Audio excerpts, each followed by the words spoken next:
Kabut menyelimuti desa Cempaka sejak subuh. Udara dingin menusuk tulang, dan kabut tipis seperti selimut kelabu menggantung di antara pepohonan pinus.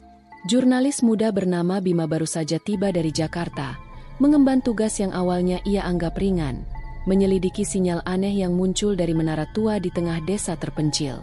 Menurut laporan redaksi, beberapa warga desa mengaku mendapatkan sinyal kuat di ponsel mereka, meskipun daerah itu dikenal sebagai blank spot sejak tahun 2006.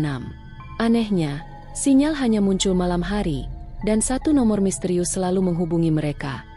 +6282177777777. Tidak ada nama, tidak ada pesan. Jika dijawab, hanya terdengar nafas berat, atau lebih buruk lagi, suara perempuan yang memperingatkan agar tidak menghubungi balik. 3 warga yang mencoba menelepon nomor itu tidak pernah kembali. Yang pertama adalah remaja laki-laki bernama Ariel. Ia hilang setelah mencoba menjawab panggilan tersebut saat bermain game di bukit. Yang kedua adalah Ibu Lina, penjual warung kelontong, yang menerima panggilan lalu ditemukan dalam keadaan linglung 2 hari kemudian, mengulang kata, "Tolong matikan menara itu," tanpa henti. Yang ketiga, Pak Harto, relawan desa, hanya meninggalkan catatan. Sinyal itu bukan dari dunia kita. Bima yang dikenal nekat dan ambisius, justru menganggap kisah itu sebagai peluang emas. Ia membawa drone, kamera 360, dan perekam suara digital. Bersama rekannya, Angga, ia menginap di rumah panggung milik warga, hanya berjarak 400 meter dari menara yang disebut-sebut itu. Malam pertama, tak terjadi apa-apa kecuali hawa dingin menusuk. Tapi saat jam menunjukkan pukul 1.23, ponsel Bima, yang sebelumnya tanpa sinyal, tiba-tiba menyala penuh. Sinyal muncul dengan tulisan Cempakanet. Lalu sebuah notifikasi masuk, incoming call, +6282177777777. Bima menatap layar. Ia tahu ini saatnya eksperimen dimulai. Dengan wajah santai, ia menjawab, "Halo." Tak ada respons. "Halo, siapa ini?" Lalu terdengar suara nafas, pelan, berat, seperti seseorang sedang berjuang untuk berbicara. Sampai akhirnya terdengar kalimat, "Kau sudah menelepon ke tempat yang salah. Sekarang, kami akan menemuimu." Seketika itu, lampu rumah mati. Drone yang sedang dicas mendadak terbang sendiri dan menabrak dinding. Pintu depan bergetar seperti dihantam dari luar. Angga yang tertidur langsung terbangun dan panik. Bima mencoba menyalakan senter, tapi tidak menyala. Semua baterai kosong, padahal baru saja dicas penuh. Malam itu, mereka tidak bisa tidur.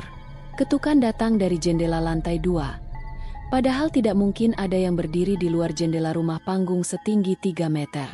Esok paginya, mereka mendatangi kepala dusun untuk meminta penjelasan. Pak Yatno, pria tua yang pendiam, hanya memberikan satu jawaban sambil menyerahkan peta lama. "Kalau kamu sudah ditelepon, jangan pergi ke menaranya.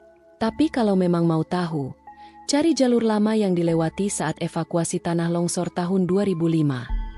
Bima meneliti peta itu dan menemukan jalur kecil yang hilang dari Google Maps, jalan setapak yang mengarah ke menara tua di bukit, dikelilingi pohon-pohon tua yang membentuk lingkaran aneh dari atas. Siangnya, mereka mencoba merekam footage dari drone. Tapi video rekaman drone memperlihatkan satu hal mengganggu. Dari atas, terlihat bayangan seorang perempuan berbaju putih berdiri di atas menara, padahal tidak ada siapa-siapa saat itu.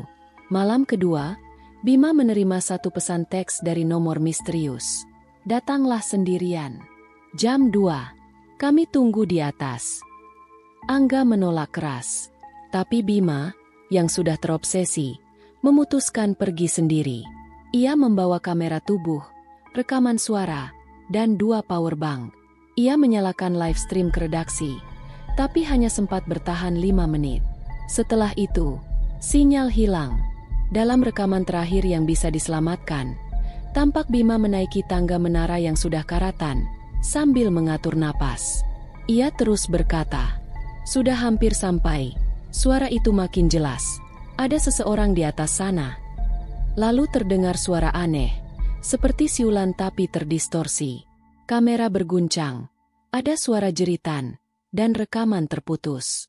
Esoknya, warga menemukan hanya sepasang sepatu Bima di bawah menara.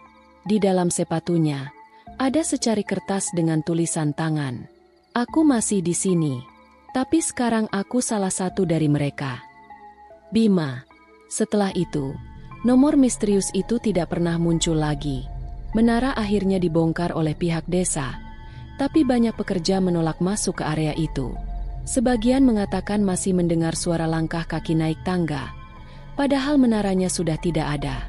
Redaksi tempat Bima bekerja menggelar liputan khusus, menayangkan rekaman terakhir Bima sebagai dokumenter misteri.